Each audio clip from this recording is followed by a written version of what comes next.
Even as a comic casual, I can say that Batman's moral code is a little messed up. Yes, don't get me wrong, killing is more or less wrong. And that's kind of the idea, right?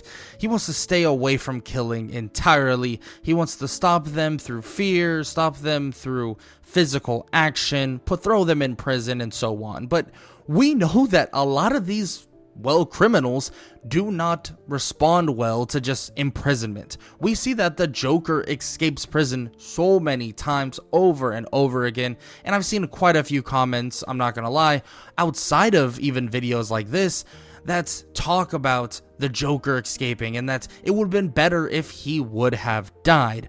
Well, I recently watched Batman Under the Red Hood, and a lot of you will be like, wow, I can't believe you haven't watched that. And yeah, I mean, I'm a comic casual, and frankly, I'm a DC casual. There's a lot of stuff I haven't watched. Don't know what my childhood was even fulfilled of, but still, here we are. I watched Batman Under the Red Hood, and I absolutely love the idea of Red Hood, especially from even the Arkham games, being that of the Arkham Knight. But this Red Hood was more or less similar, but kind of different in his own ways. This Red Hood would die in an explosion by the Joker, but would actually die this time, and he wouldn't somehow survive and his whole death would be faked. No. He would actually die, and he would be brought back to life by Ra's al Ghul. Now, that doesn't really matter too much, at least in the grand scheme of things, but the Lazarus Pit would normally make you go wild, make you go sick, make you go crazy. But this Jason Todd, I'm not gonna lie to you, isn't necessarily crazy, because honestly, this is where Red Hood made us rethink Batman's moral code drastically, because Red Hood, or the Red Hood, showed up out of nowhere, or at least to an extent. This vigilante, by the name of Red Hood, he shows up and starts controlling criminal and drug trade by force, by fear, but also by killing, something Batman would never do. And Batman himself wouldn't know who this is, and you would have a little bit of a team-up scene with Nightwing and Batman against Amazo, but that's not even the main part of this, because Nightwing isn't that big of a deal in this story. Now, Batman would go on to question the Joker. He would ask him, who is this so-called Red Hood? He did take your moniker, but the Joker would not know who Red Hood is.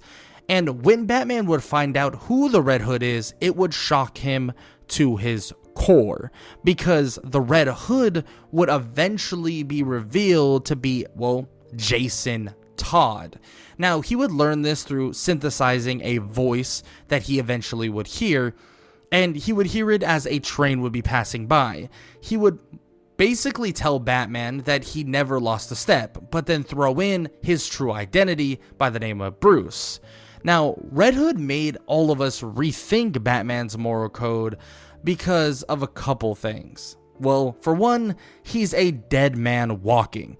This is literally a guy that died because of the Joker, and the Joker still lives. And just as easy as they quote-unquote easy as they got him into prison, he got himself out of it, because soon Black Mask would have him out of prison and wanting to kill the Red Hood to regain control of his drug trade and criminal empire.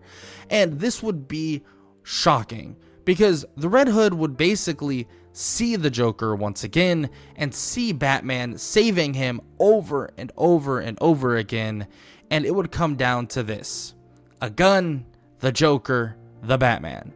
It seems simple, but things are complicated. And like I said, Red Hood did make a lot of us question, or at least me question, Batman's moral code, because why didn't he put down the Joker in the first place? We've seen countless storylines where this would have been beneficial. And something we've talked about quite a bit on this channel, the Injustice storyline shows that quite a bit. Injustice Joker created practically Armageddon, practically a world full of tyrants. Now, this isn't as bad, but is still very, very bad in all reality. We're dealing with the son of Batman to an extent, someone that was a Robin, someone that Batman cared about so deeply, He was late. He drove the motorcycle over. As the building exploded, he carried Jason Todd's body off, and he broke down. He mourned his pseudo son. He mourned the partner that he had. Jason Todd was a lost child, and well, he lost him. And now he even lost him further, and in Batman's eyes, killing was still not alright. Some of you may think, well, of course it's not. Killing among all means is not alright. And, well, I kind of have to bridge the gap here.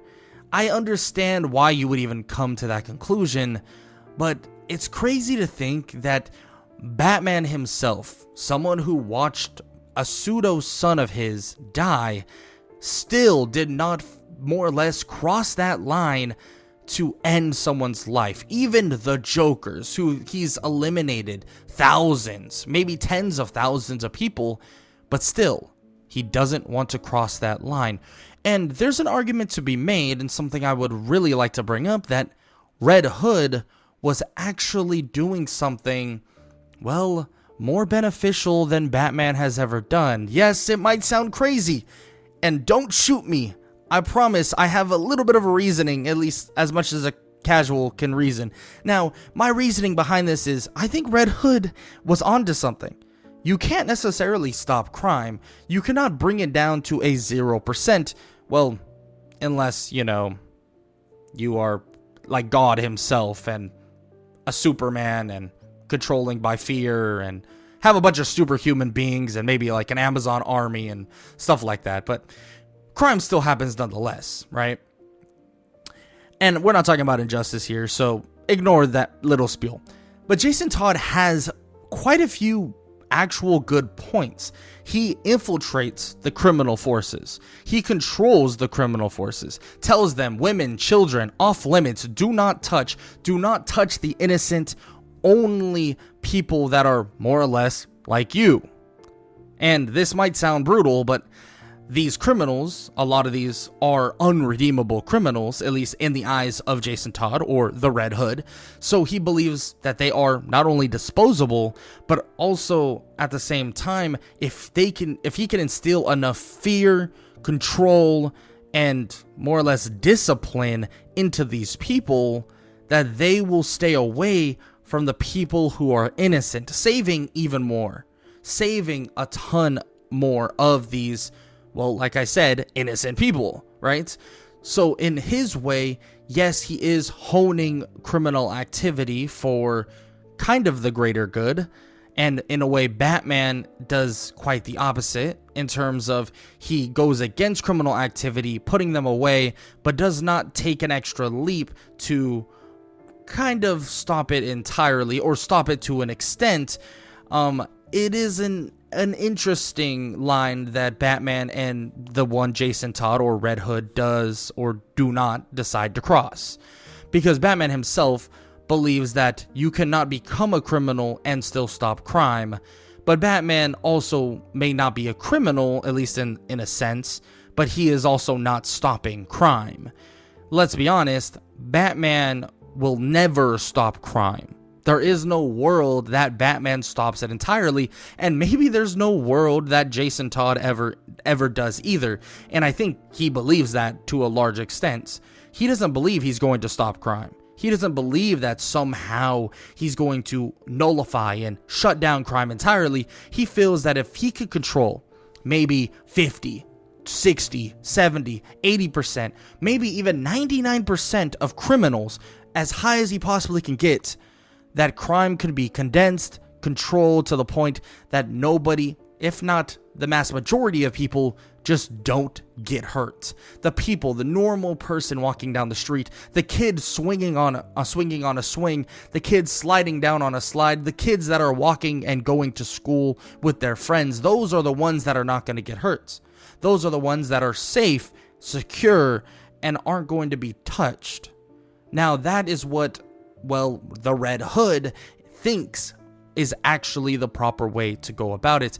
Now, we obviously know that the end of this movie, or for most of you who haven't seen it, or for most of you have seen it, And for those who have seen it, obviously I'm going to spoil the ending because we're talking about the movie for a reason. And we know that Jason Todd puts a gun to the Joker's head, and he throws another gun to Batman, telling him, it's either me or him. You either kill the Joker or I die. And it's an interesting thing, a very, very interesting thing, because, well, it's kind of like him making Batman choose, right? He's making him choose. Now he needs to understand, know exactly what's happening. But we know Batman. He's levels above. And frankly, Jason Todd didn't have a chance in the fight in the first place in terms of just hand-to-hand combat. Batman was beating the brakes off of him to a large extent. But this was a pretty crazy moral dilemma, and Batman disarming Jason Todd, or the Red Hood, was kind of his way of saying that there's always another path outside of killing. But it's kind of hard to digest that to a certain extent, because we all understand that Jason Todd was killed, hurt, destroyed, brought back, went through hell, and watched as the person who put him through hell still lived. I mean, how could he not feel the way he's feeling? How could it not make us question, is Batman doing the right thing? Why not just put down the Joker? Why not just end the criminals that are of high stature? Well, maybe it's because Batman believes that nonetheless, even if he puts them down, they will only be replaced. They will only be put, or someone else will only be put right back into the state of power.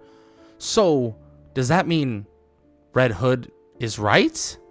And you might be like, wait, didn't you just contradict what you just said? What, isn't the whole idea that if you kill them and another person coming in, well, doesn't that contradict the idea that Batman should not kill? Well, sort of. Which is an odd thing, and maybe you're not even following me here, but what I mean by that is that Red Hood, his idea of killing people in a higher line of work, or people that are higher up on the food chain of criminals, and then replacing them with himself, is kind of like a criminal sacrifice. He said himself that, and Batman says as well, that more or less crime, it will never go away. Crime will always be here. And Jason Todd, or Red Hood, is going to instate basically his own criminal world. And it's a kind of a hard thing to follow, at least to an extent, but Red Hood thinks in his brain, and maybe he's right, that if he kills the highest level of villains, people like Black Mask, people like the Joker, he could replace them, be the hierarchy of the villains, be the hierarchy of the criminals, control the drug trades, control the criminal organizations, keep them away from the innocent, then there is no crime. Well, except for him. Because at the end of the day, I mean, I think many of you have heard it probably quite a bit, and it's probably some more or less infinite quote that's said so much, and that's, you either die a hero or live long enough to see yourself become the villain. And that's kind of what we're seeing here in a roundabout way. It's an interesting thought and an interesting thing that the Red Hood brings to us, especially in Batman Under the Red Hood, because it does make me, at least me, rethink the fact that Batman's no-killing code is even deeper than we can possibly imagine. Is it insanity to lock someone up, not kill them, lock them up, and understand that they're gonna get out anyways and continue this vicious cycle? Or is Red Hood right? Or maybe it's a mix of both of them. I have no idea. I don't know if I can put a direct answer on it. I don't know if the way that Red Hood decides kill all major villains and take over yourself and more or less sacrifice yourself to become that villain to control villainy itself, or is Batman the way? don't kill no matter what, put them in prison, hope for rehabilitation, give them the chance of rehabilitation. I'm not sure. Maybe Batman is over optimistic, which is a weird thing to call Batman, but in this sense, you could definitely say that. Maybe Red Hood is too extreme. Maybe we need a mix of both. I have no idea. But as always, I am a comic casual, so I would love to hear what you guys have to say and what you think about Batman Under the Red Hood and about Batman's moral code in terms of killing altogether. And this is why Batman Under the Red Hood made me rethink about Batman's moral code altogether. But as always, hope you enjoyed the video. If you did, show some love, leave a like, leave a sub, leave a comment down below. If you want to see more stuff like this, maybe you want to see me talk about Batman Under the Red Hood again, maybe in a different light, maybe in a different idea, maybe talk about a specific character, let me know. I hope you all enjoyed the video, as always. And if you did, most likely this next video you're seeing right here, somewhere in the middle of the screen, YouTube thinks that you'll enjoy it, so might as well click on it.